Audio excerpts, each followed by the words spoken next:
everybody, Ben Woodruff here, and in this episode we're going to be talking about a subject I'm very passionate about, and that is teepees.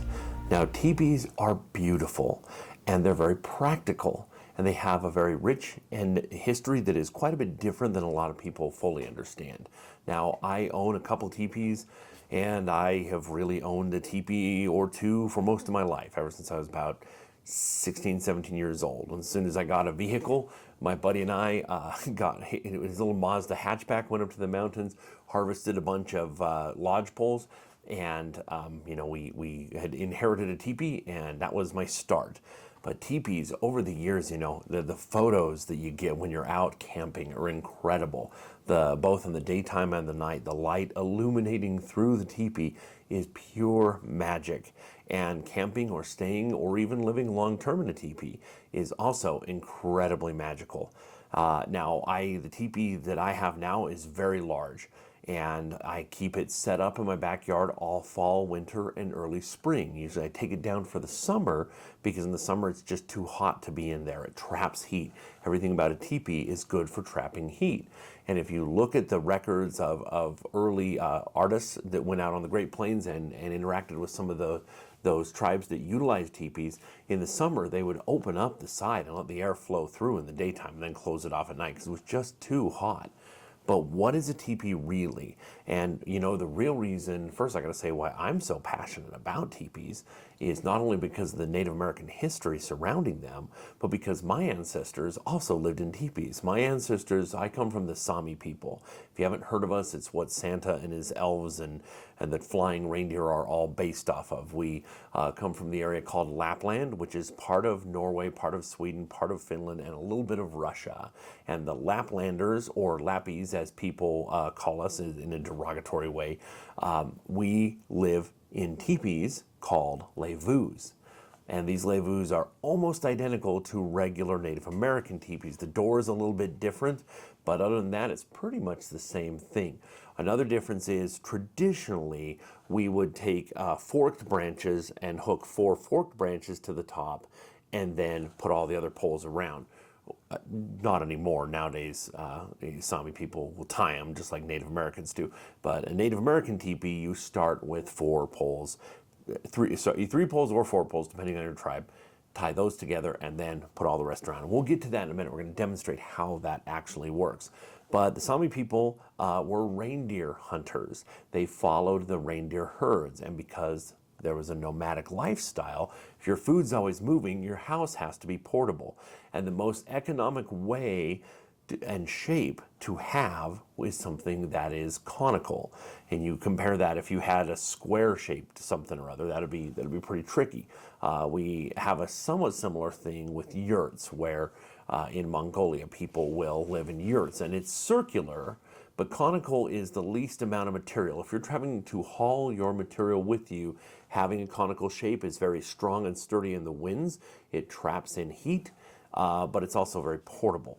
So my ancestors used reindeer. We domesticated some of the reindeer, and the reindeer would pull the poles for us to our next encampment, where we'd watch over the rest of the herd.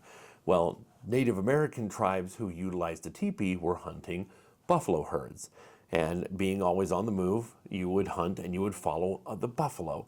Now, the teepees were also made out of buffalo skin. And the same thing. The early Sami levues were made out of reindeer skin. So it's a very similar comparison. And I've always been fascinated by my own heritage and how it compares so closely to such very different people. So a similar way of life has cultivated a similar style of structure of housing for 2 very radically different people. And I always found that fascinating. So the teepees of today are very different. If you see teepees today, almost always teepees are made out of canvas, really high quality, fire retardant canvas, and it's a lot lighter weight. The good and the bad is it's lighter weight. The bad is that it doesn't trap heat in as well. But it doesn't matter, teepees trap in heat so wonderfully. They're absolutely incredible. But the teepees of today are much larger than the teepees of the past. And the reason is, originally, the tribes that utilized teepees, their only draft animal was a dog. And they would make packs that we call a travois, and the dogs would pull along these little packs, and you could have your teepee wrapped up in it, you could have some poles, and the dogs were the draft animal. You were carrying what you could carry on your own, or else what the dogs could haul. So the teepees were much smaller, much like a very large tent by today's standards. But as soon as Native Americans got the horse, they quickly mastered horsemanship and utilized that power. Now they still use travois, but instead of dogs hauling it, now you had horses hauling it. You could have horses haul really large teepees. That being said, the teepees still, of the Plains tribes when they utilize horses, the teepees of today are still generally larger because we can afford to. And the reason is, instead of horses, nowadays we can use a truck. You can use a truck or a trailer to haul those teepee poles that are so long and so heavy, and so you can get away with it. That's what I do. I have a trailer. I also have a rack on my truck that I usually use and put those teepee poles on top, those lodge poles. And it makes things a lot easier.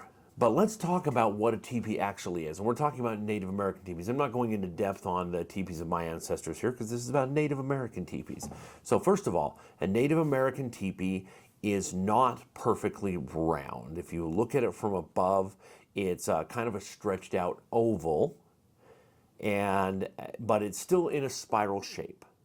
Now, in order to put up a teepee, there is a specific order. And again, most tribes start with 3 lodge poles. So you tie the 3 poles together, and then you put those 3 up, and there is a very specific order. It's so specific, it even depends on the size, the number, the bigger the teepee, you're gonna put them in a different order. I actually have a little card that I keep track of. I always keep it in my wallet because I forget every time the order. So I have my little card so I can remember every time I set up or take down my teepee to make sure I get it right. Now, when you set up the teepee, when you start to put the poles in, as you go along, you are wrapping around the poles and stabilizing them, tightening them as you go. Now, once the entire teepee is set up, once the lodge poles are all set up, then you're going to put the skin, the canvas on, the cover skin. You wrap that around and you stitch up the front with, usually we use little pieces of willow that are cut on either end, and it's called stitching, and you stitch up the front and you cover it up. Now, the door of a teepee traditionally is round and actually quite small. So you kind of have to step into it and kind of duck into it. And that's, of course, in the frigid winters, you don't want a big, huge door with tons of all that hot air going in and out. You don't want that. So a smaller door makes sense in that way. But when you're putting this skin on, you make sure that it doesn't go all the way down to the ground level. You would think that you wanted the teepee to go all the way down to the ground level, right? So that you wouldn't get a draft coming in. But actually, around the inside of the teepee, you put what's called a liner. Now, the liner goes down to the ground and then goes in towards the center of the teepee. And that does go down to the ground. So you have a 6-inch gap to an 8-inch gap all around the outside of the skin. There's a very good reason for this. And boy, I wish we didn't have to do this. This is the worst part of setting about a teepee. You think about how heavy these things are and how much work it takes to set up a big teepee. It's a lot of work. It's a pain.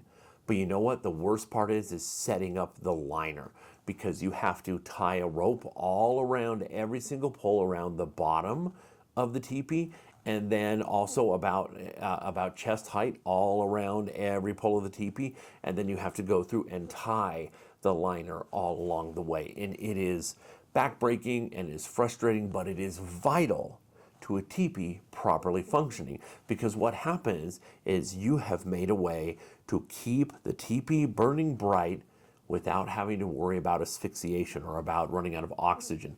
Fires are combustion. Fires require fuel to burn of some kind, wood, buffalo chips, even natural gases if you have like a propane fire. But they also require oxygen as part of the combustion process. That means you're in this little cone. You can run out of oxygen. You can kill yourself, literally. And so where does that oxygen come from? Well, the beauty is that having this liner around the inside and having a gap around the outside, it allows air to get sucked in up through the liner and then go straight down to the fire. And then the heat and any smoke goes out the top of the teepee. This is a brilliant, simple design.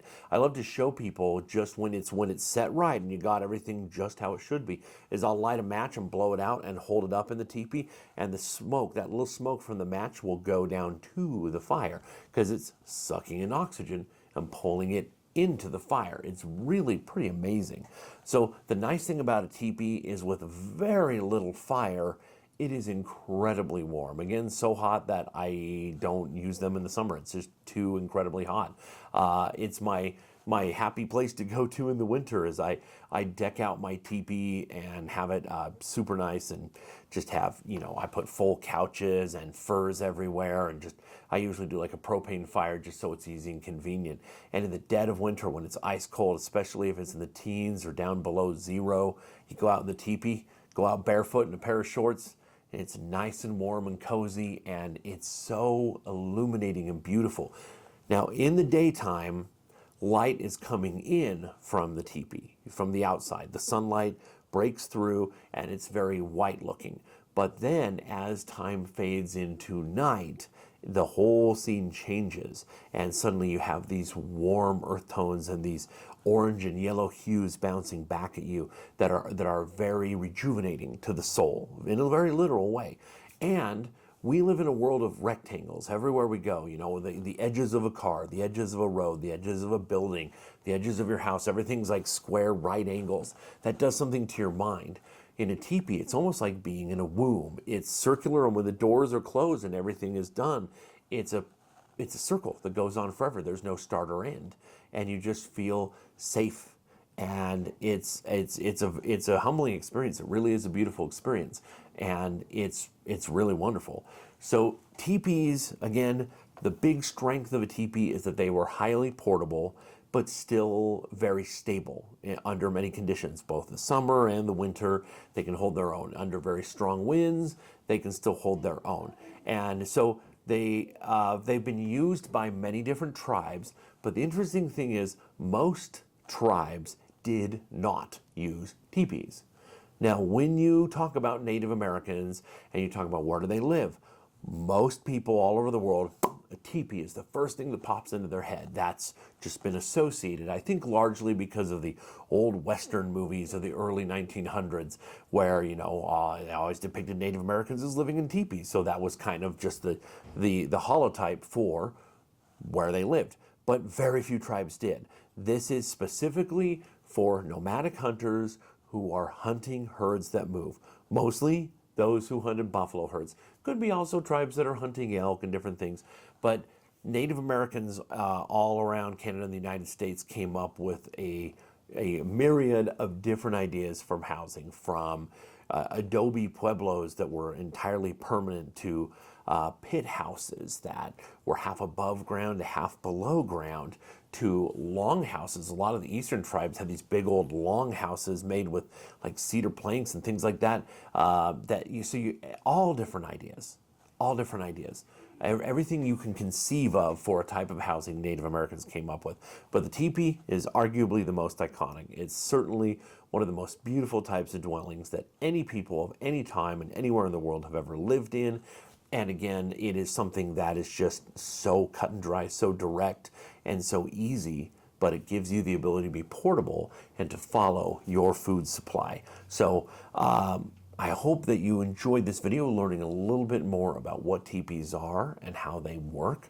Let me know in the comments what experiences you've had with teepees, and if you haven't already, if you could hit subscribe, I very much appreciate it. But as always, please always remember that life is a gift. So never stop learning and never stop exploring. We'll see you next time.